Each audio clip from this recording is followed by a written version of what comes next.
So, ngayon mga kapigmate, nag-inject na tayo ng antibiotic sa inahin. So, ang aking available na antibiotic dito, Terramycin LA. So, sa inahin natin, nasa 150 kilos siya, 140, 150. So, inject natin ng 15 ml. So, sa pag-inject mga kapigmate ng antibiotic, 1 ml per 10 kilo body weight ng baboy. So, 15 ml inject natin sa kanya. Ibaling sumobra ng 1 ml.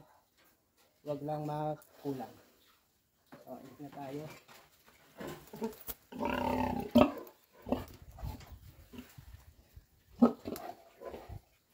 Okay na. Medyo naghati. Tapos, sundan natin ang oxytocin.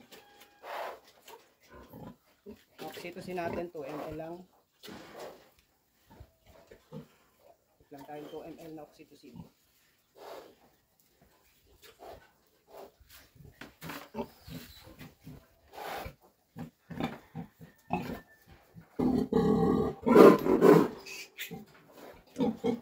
Ayan. So, yan, okay na mga kapigmate. Nakapag-inject na tayo ng antibiotic sa kanya na 15 ml. Tapos, Petoxal 2 ml. So, nag-inject lang ako sa kanila mga kapig sa inahin mga kapigmate na ganun pagkatapos ng mga anak. So, hindi po tayo nag-inject ng ganun ng oxytocin pag hindi pa siya tapos mga anak. Kasi, base sa search mga kapigmate, pag search ang oxytocin ay nakakawala po ng oxygen ng mga biik sa tiyan ng inahin.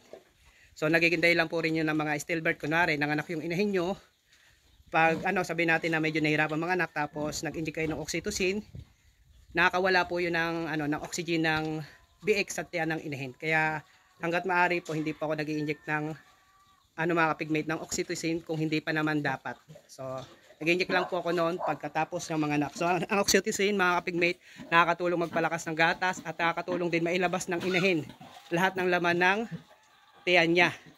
Yung lahat ng laman na matres niya. Inunan man niya kung sakaling may biik pang naiwanan sa loob ng tiyan niya, nakakatulong po yun para mailabas din ng inahin. So ayan, tapos na siya ma-injectan mga kapigmate. Mga piglet natin. So paggala-gala muna. So wala tayong nakikita ang problema sa biik natin. Walang piki. Walang nakadapa laki. So okay naman silang lahat. Yan. Okay naman lahat ng mga piglet natin. Yung dalawang pinampo natin, ayun. Ito yung isa, ayun yung isa. So ayan, ayan na natin sila. So ayan na mga kapigmate. So wala na. So sa inahin mga kapigmate, wala na po tayong i-inject dyan.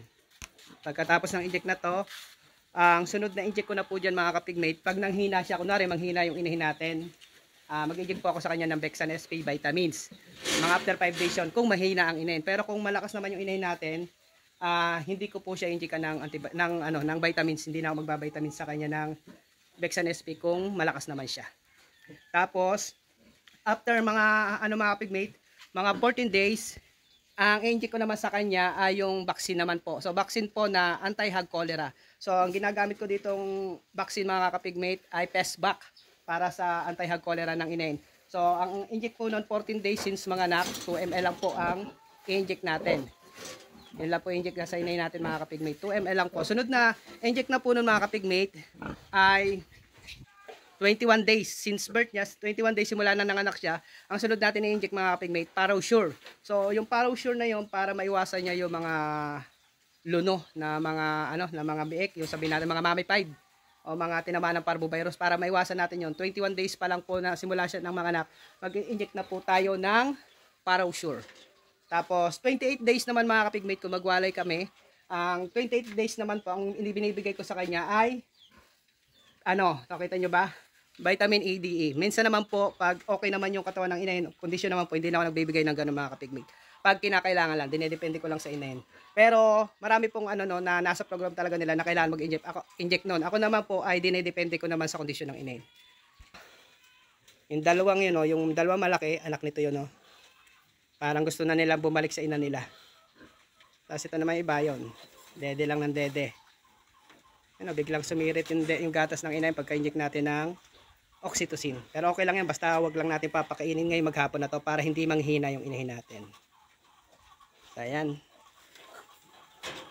wala na po alisan yung mga kapigmate ditong piglet na yan. Hindi ko na po tatanggalin sila dyan. Kasi mga kapigmate, first 3 days po ng piglet mga kapigmate, 1 to sawa po silang dede ng dede sa inahin. So hindi sila, higa lang po ang inahin at magpapadede lang na magpapadede sa mga piglet. Kaya hanggat maaari, kung kaya nyo naman na huwag tanggalin yung mga piglet nyo sa inahin, huwag nyo pong tanggalin.